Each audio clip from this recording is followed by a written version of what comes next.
한번 띄워 주시겠습니까? 네. 뭐라고 나와 있습니까? 다 같이 한번 읽어 볼까요? 시작. 제가 이 설교를 준비할 때는 튀르키예에 지진이 일어나지 않았습니다. 근데 준비를 하고 어느 순간 튀르키예에 지진이 이렇게 일어난 걸 보면서 우리가 사랑을 받기만 해서는 될 것이 아니라 이제 줄 때구나라는 것들을 또한 한 번 더 느끼게 되었습니다. 예전 교회에서 새가족 초청 장치를 하게 되었을 때 친구를 한번 초대해 보려고 친구에게 교회 한번 오라고 이야기를 했던 적이 있습니다. 그런데 그 친구가 나 믿음 있어 라고 이야기하는 것입니다. 근데 그 친구가 교회 가는 걸 한 번도 못 봤거든요. 근데 저는 교회 다니는 줄 알고 반가운 마음에 야, 너 어느 교회 다녀? 부산 어느 교회 다녀? 라고 되물었을 때 친구가 또다시 한마디 합니다. 나는 돈을 믿어 라고 하는 것입니다.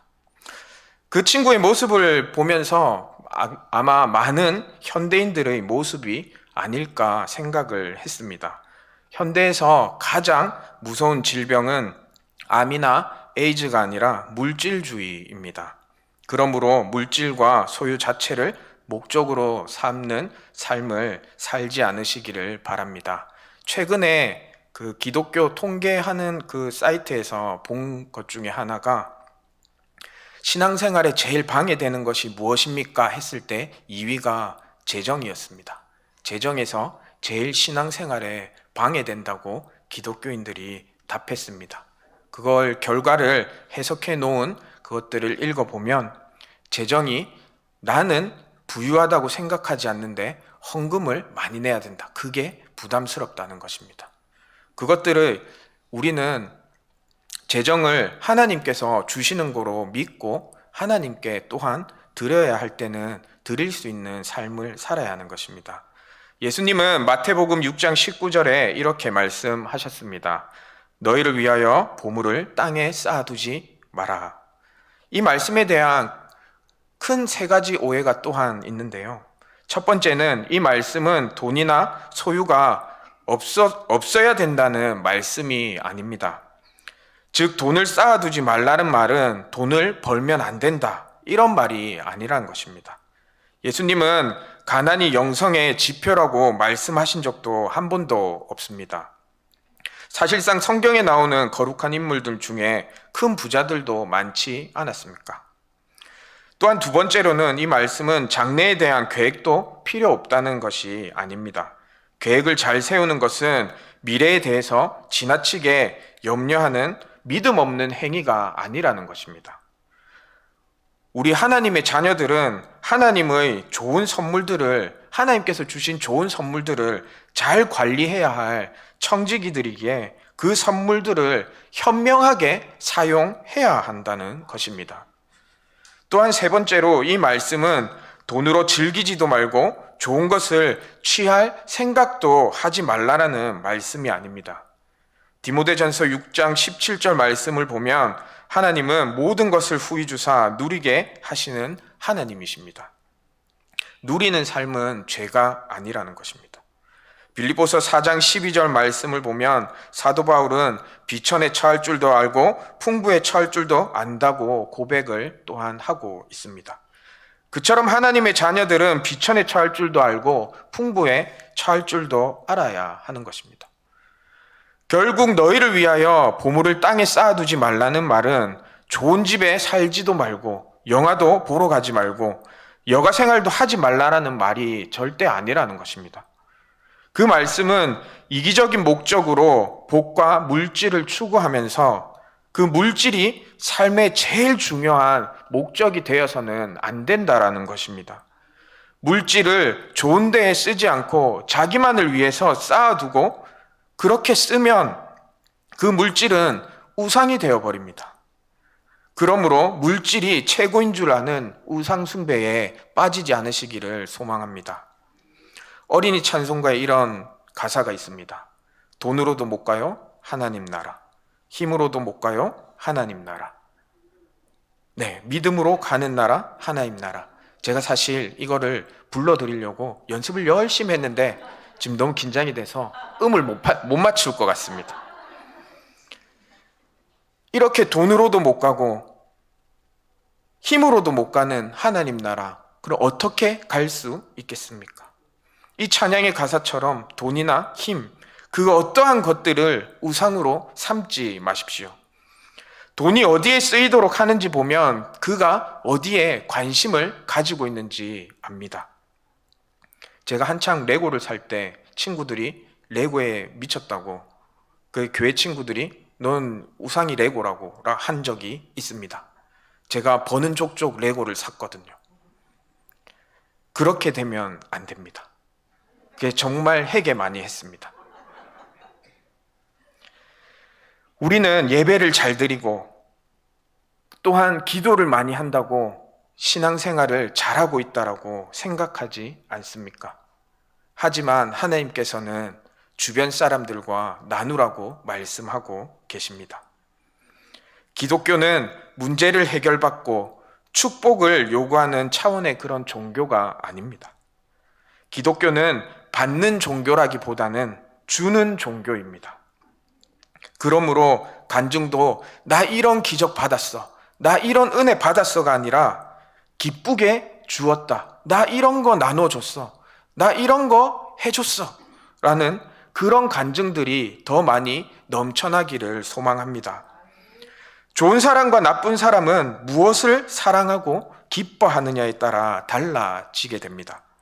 물질보다 영혼을 사랑하고 받는 삶보다 주는 삶을 사랑할 때 하나님의 기쁨이 되고, 주는 삶이 가장 주님을 닮아가는 삶이 되는 것입니다. 본문 16절 전반부 말씀을 보십시오. 하나님이 세상을 이처럼 사랑하사 독생자를 주셨으니, 이 말씀을 보면 하나님의 그 큰 사랑을 달리 표현할 방법이 없기 때문에 이처럼 사랑하사라고 표현했습니다. 구체적으로 이처럼 사랑했다는 말씀은 독생자를 주셨으니란 말씀을 가리킵니다. 하나님은 사람을 너무 사랑해서 가장 소중한 것을 주셨습니다. 이 사랑은 사실상 사람의 생각으로는 이해할 수 없는 것이죠. 어느 날 하나님은 도토리 씨앗을 땅에 뿌렸습니다. 그리고 그 씨앗이 싹이 트게 하셨고 비와 햇빛을 주시며 그 나무가 자라게 또한 하셨습니다. 그런데 그 나무가 썩어가고 있었고, 그 썩은 나무를 살리려고 하나님은 독생자를 죽이셨다면 그것이 정상적인 머리로 이해할 수 있는 것입니까? 그런데 죄에 빠진 사람을 살리려고 독생자를 주셨다라는 것입니다. 저는 개를 좋아합니다. 지금도 본가에 저 대신 부모님께서 이제 키우고 계신데요. 차우차우라고 아십니까? 네, 햇바닥이 검은 개가 있습니다. 그 개를 정말 좋아하고, 그리고 힘이 있고 정말 충성스러워서 그 개를 이제 제가 키우다가 지금은 이제 본가에 있는데요. 그 개의 이름은 웅입니다. 근데 어느 날 집에 그레이하운드 한 마리가 이렇게 다시 들어오면서 웅이가 원래 살던 집에서 조금 먼 곳으로 쫓겨났습니다. 그런데 그 모습을 보고 집안에 또 개가 한 마리 살고 있었거든요. 푸들이 살고 있었는데, 이 개는 이제 미키라는 개입니다. 이 미키가 가끔 가다가 어머니와 이렇게 집 밖을 나올 때면 웅이 집 앞에서 웅이를 놀리는 것입니다. 자기들도 안아봅니다. 그래서 그 웅이는 정말 이 목에 목줄을 하고 있으니까 어떻게 하지도 못하고 계속 짖기만 하는 그런 모습들을 보았습니다.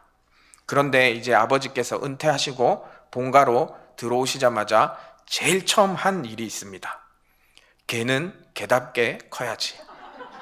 미키가 밖으로 쫓겨났습니다. 그 조그만한 푸들이 집안에서 한 10년을 살다가 이제 시골의 그 추위와 맞서 싸워야 됐습니다. 미키가 참 큰 착각을 한 것이죠. 평생 어머니한테 이쁨 받으면서 집안에 살 수 있을 거라는 그런 착각에 빠져 있었던 것입니다. 근데 사람은 자기가 싫어하는 것, 자기가 주기 싫어하는 것은 절대 주지 않습니다. 저희 아버지가 개를 이렇게 정말 싫어하는 사람은 아니지만 개는 개답게 커야 된다라는 그 인식이 딱 박혀 있어서 집에 절대 개는 들일 수 없다라고 하신 것이었습니다. 집에서 제일 힘센 사람이 누굽니까? 돈 벌어서 갖다 주는 사람이 제일 힘세지 않습니까? 그래서 어머니가 미키를 밖으로 내보낸 것이죠. 또한 저는 처음 직장 생활할 때 많은 월급을 받고 감격했습니다. 정말 12시간 일하면서 이렇게 받았던 그 월급이거든요. 생각보다 또한 많았습니다. 근데 그 통장에 찍힌 돈을 보고 조금 걱정이 들었습니다. 이 돈 어떻게 쓰지? 라는 그 생각에 정말 고민을 많이 했습니다. 보통 사람들은 월급을 저축하고 결혼 준비하는데 이렇게 모아 놓지 않습니까? 근데 저는 결혼 생각이 그때 당시는 없었습니다. 왜냐하면 혼자 사는 게 즐거웠거든요. 누군가의 그런 잔소리도 없었고 누군가의 방해도 없이 레고를 살 수 있었기 때문입니다. 그래서 저축할 생각을 전혀 하지 않고 있는 대로 돈을 다 썼습니다. 근데 술도 안 하고 담배도 안 하고 옷도 사실 잘 사입지 않았습니다. 저는 그때 당시만 해도 이제 운동하고 물리치료사였을 때에도 그냥 운동복 입고 병원에 출근을 하고 이렇게 했기 때문에 굳이 옷이 많이 필요하지 않았습니다. 그런데 딱 돈을 쓰는 데가 정해져 있었습니다. 커피를 좋아해서 커피를 마시고 또한 방금 이야기한 레고도 구입을 하고 그리고 제일 중요하게 생각하고 사용했던 것이 저는 혼자 이렇게 땅 밟기 하는 걸 좋아해서 외국으로든 국내든 이렇게 땅 밟기를 하면서 돈을 많이 사용했습니다. 그리고 한 가지 더는 사회복지관을 찾아가서 혼자 사시는 어른들을 찾아뵙고 말동무를 해드리고 싶다라는 그런 생각을 가지고 있었기 때문에 사회복지관을 찾아갔고 또한 주소를 받아서 그분들이 먹을 것들을 사들고 이렇게 방문하기를 자주 했습니다. 참으로 신기한 것이 나는 저축할 생각도 안 가지고 있었는데 그리고 있는 족족 다 써버렸다고 생각했는데 하나님께서는 신기하게 때에 따라 저의 필요를 다 채워주셨습니다. 그리고 지금까지 밥 한 번 굶은 적이 없이 살아갈 수 있게 해주셨습니다. 하루에 3끼 먹으면 되는 거 아닙니까? 4끼, 5끼 먹으면 살만 찌지 않습니까? 제가 지금 결혼하고 나서 10kg가 찐 상태가 지금 이 정도입니다. 그 전까지는 거의 58kg에서 62kg 안에서 이렇게 왔다 갔다 했었습니다. 3끼 먹으면 유지할 수 있습니다. 내가 왜 살이 쪘지? 라고 생각하시는 분들이 계시면 내가 3끼보다 많이 먹었구나 라고 생각하시면 됩니다. 그래서 올해 고등부 큰 타이틀이 하나님께 초점을 맞추자, 그리고 작은 타이틀로 주변 사람들에게 사랑을 나누자라고 정하고 2023년을 달려가고 있습니다. 드리고 나누고 베풀면서 살면 가난뱅이가 될 것 같고 정말 내 것이 다 없어질 것 같지만 하나님은 신기하게 드리고 나누고 베푸는 그런 능력을 주십니다. 또한 그렇게 했을 때 우리의 필요 또한 채워주십니다. 그러므로 나눔은 결코 손해가 아닌 것입니다. 인생을 살면서 수많은 기쁜 일들이 있지만 내는 것만큼 그런 기쁨을 주는 일이 없습니다. 물론 나눔의 삶을 실천하려면 자신의 안전을 걸어야 할 때도 있습니다. 자신의 안전을 걸 때 하나님은 신기하게 그 사람에게 더 채워주십니다. 그리고 그것들을 보여주셨습니다. 이 세상에서 받는 기쁨도 크지만 주는 기쁨, 그리고 내는 기쁨만큼 더 큰 기쁨이 없습니다. 그 기쁨을 결코 잃어버리지 마십시오. 그 기쁨을 위해서 자신의 또한 안전까지 걸어 보십시오. 앞으로도 하나님 나라를 위해서, 어려운 사람들을 위해서, 친척들과 친구들을 위해서 항상 기쁘게 주려고 해보십시오. 제가 헌혈을 꾸준히 하는 것도 그 이유 중에 하나입니다. 이 설교를 다시 보면서 제가 몇 번 했지 다시 이제 확인을 해봤습니다. 어제 확인을 해봤는데요. 제가 92번을 헌혈을 했더라고요. 근데 지금은 잠시 쉬고 있습니다. 약을 먹고 있어서 잠시 쉬고 있는 그 기간입니다. 그렇게 꾸준히 할 수 있는 것도 피는 다시 생깁니다. 뽑아가면 3일 있다가 다시 정상적으로 생깁니다. 하나님께서는 그렇게 나눌 수 있게 하셨습니다. 그런 상황들을 묵상하면서 하나님이 독생자를 주셨다라는 이 말이 얼마나 새롭게 저의 마음속에 부딪혀 왔는지 모릅니다. 하나님은 죄인인 나를 구원하려고 독생자를 죽음으로 내어 주셨습니다. 그 하나님의 사랑을 어떻게 측량하겠습니까? 사랑이 무엇입니까? 사랑은 주는 것입니다. 주는 것이 사랑의 사인이고 포옹을 하거나 뽀뽀를 하는 그런 것보다 더 큰 표현이 없을 것입니다. 사랑이 없어도 줄 수는 있습니다. 그러나 주는 것이 없이는 결코 사랑한다고 말할 수 없습니다. 하나님은 우리를 이처럼 사랑하셔서 그분의 독생자를 우리에게 주셨습니다. 그렇다면 우리도 우리의 소중한 것을 믿지 않는 사람들에게, 주변 사람들에게 줄 알아야 하는 것입니다. 예전에 저와 함께 이스라엘이랑 요르단을 함께 다녀온 목사님께서 요르단에서 저와 이렇게 이야기를 할 때 미국에서는 매년 약 25억 달러의 돈을 세계 선교에 드립니다. 반면에 사람들은 매년 장난감을 사는데 190억 달러를 사용합니다. 음료수를 마시는데 610억 달러를 사용합니다. 그래서 나는 내가 제일 좋아하는 한 가지를 내려놓았습니다. 그리고 그 돈을 모아서 사람들에게 전합니다. 라고 했습니다. 그때 그분이 내려놓은 게 콜라였습니다. 콜라를 엄청 좋아하셔서 하루에도 어마어마하게 콜라를 많이 마셨다고 하셨습니다. 그래서 이 말을 듣고 저도 한국으로 돌아와서 내가 가장 좋아하는 것 중에 내려놓을 게 무엇이 있을까? 두 가지를 고민했습니다. 커피와 환타를 고민했습니다. 제가 하루에 매일같이 먹었던 게 파리바게뜨의 밤 식빵과 환타 파인 1.5리터를 매일같이 먹었습니다. 매일같이. 그걸 학교 다니면서 이렇게 책상 앞에 놓고 이렇게 계속 먹었습니다. 그래서 교수님께서 환타 파인이랑 밤 식빵이 책상 위에 올라와 있으면 제가 학교를 안 왔는데도 불구하고 명인이 학교 왔구나라고 생각할 정도로 그렇게 먹었습니다. 그런데 2014년부터 저는 탄산음료를 마시지 않습니다. 단체로 음식점에 가거나 탄산음료를 마셔야 했던 그런 상황들이 생길 때마다 계산을 합니다. 한 병에 2,000원씩.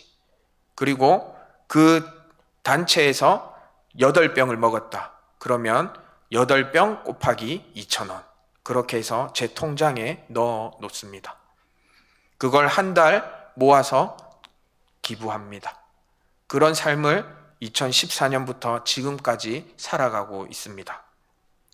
어느 날 담임 목사님께서 저를 시험하신다고 그렇게 말씀하셨는지 모르겠지만 뭐라고 말씀하셨냐면 탄산음료 먹어라 내가 돈 줄게 라고 하셨습니다. 그런데도 마시지 않습니다. 왜냐하면 그렇게 한번 마시게 되면 그 맛을 또 이렇게 계속적으로 이렇게 따라갈까봐 안 마셨습니다. 그렇게 작은 거지만 한 달에 모아봤자 한 5만 원, 10만 원 내입니다. 그렇게 모인 것들을 이제 네이버에 이렇게 보면 여러 단체들이 있습니다. 그래서 그것들을 보면서 제가 제일 이렇게 마음에 가는 곳에 이렇게 기부를 하고 있습니다. 하나님께서 세상을 이처럼 사랑하사 가장 소중한 것을 주셨지 않습니까? 우리도 사랑을 아는 자라면 선교와 그런 어려운 사람들을 위해서 줄 수 있어야 하는 것입니다. 진실한 사랑을 할 수 있는 한 최고의 것을 우리는 줄 수 있어야 됩니다. 또한 세계 선교뿐만 아닙니다. 울산 땅을 바라보십시오. 복음화율이 최근에 통계를 보니까 11%라고 합니다. 우리나라에서 밑에서 두 번째인가 그랬습니다. 복음화율이. 우리가 할 수 있는 것이 이 땅에서 무엇이 있을까요? 사람은 누구나 사랑받고 싶어 합니다. 그러므로 그런 사랑들을 우리가 전해야 하는 것입니다. 진실한 사랑을 계속 전할 때 그 사랑이 그 사람들에게 이렇게 스며들어 가는 것입니다. 우리는 받은 것만 누리고 살지 않아야 합니다. 하나님의 자녀들은 우리가 받은 것들을 자연스럽게 못 받은 사람들에게 스며들도록 만들어야 됩니다. 주는 삶은 사랑을 배우고 실천하는 가장 위대한 통로입니다. 그러므로 부모님들은 자녀들을 교육할 때 공부 잘해야 된다가 아니라 주는 삶을 살아야 된다. 공부를 하는 것도 주는 삶을 살기 위해서 하는 거라고 가르쳐야 하는 것입니다. 네가 잘 살기 위해서가 아니라 공부해서 남주자라는 그런 마음으로 살아야 하는 것입니다. 그리스도인들은 공부해서 내가 잘 되는 것이 아니라 내가 공부를 해서 내가 배웠던 것들을 남에게 줄 수 있어야 하는 그런 삶을 살아야 되는 게 그리스도의 자녀들입니다. 항상 누구를 위해서 돕는 손길을 자처하십시오. 제가 올해 이렇게 교회에서 전임 사역을 하면서 되게 감사한 분들이 많습니다. 제가 아직까지 서툴고 하는 것들이 이제 조금 모질한 그런 부분들이 있기 때문에 항상 제가 공구를 들고 다니면 또 뭐 하려고 그러냐고 좀 시키라고 이렇게 말씀해 주시는 집사님들이 많습니다. 또한 먼저 나서셔가지고 이렇게 도와주십니다. 그런 분들을 볼 때마다 정말 감사합니다. 저의 부족함을 또한 다른 이들을 통하여서 채워주시는 하나님께 감사하고 있습니다. 그것처럼 우리가 누구를 도울 때 그 도움을 받는 사람들은 감사함이 나올 것입니다. 항상 하나님을 기뻐하는 그런 삶, 하나님께서 기뻐하시는 그런 삶을 사시기를 바랍니다. 우리와 그런 영혼들을 사랑할 때 그 영혼들의 빈자리들을 채워나갈 수 있습니다. 하나님께서 우리의 부족함을 아시고 우리에게 채워주신 것 같이 우리 주변 사람들에게 그 부족함을 이렇게 우리가 채워나갈 수 있기를 간절히 바랍니다. 돕는 손길을 자처하십시오. 주변에 돌아보면 많은 분들이 우리의 손길을 필요로 하고 있습니다.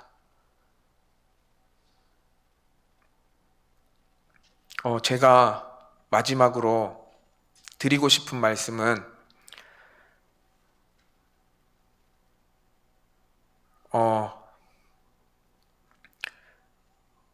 주변에 이렇게 도움이 필요한 사람들에게 먼저 다가갈 수 있는 그런 영적인 눈을 다 이렇게 뜨시기를 진짜 바라는 마음이 있습니다. 제가 고등부 친구들이랑 이야기를 할 때 우리 친구들이 하는 말이 있습니다. 학교에서 교회 다니는 걸 이야기하기가 조금 힘들다라는 친구가 있었습니다. 그 이유를 물어보면 교회 다니는 사람은 인색하다라는 그 인식이 박혀 있다라는 것입니다. 그것들을 우리 어른 세대에서부터 깨어나가 주셨으면 좋겠습니다. 기도하겠습니다.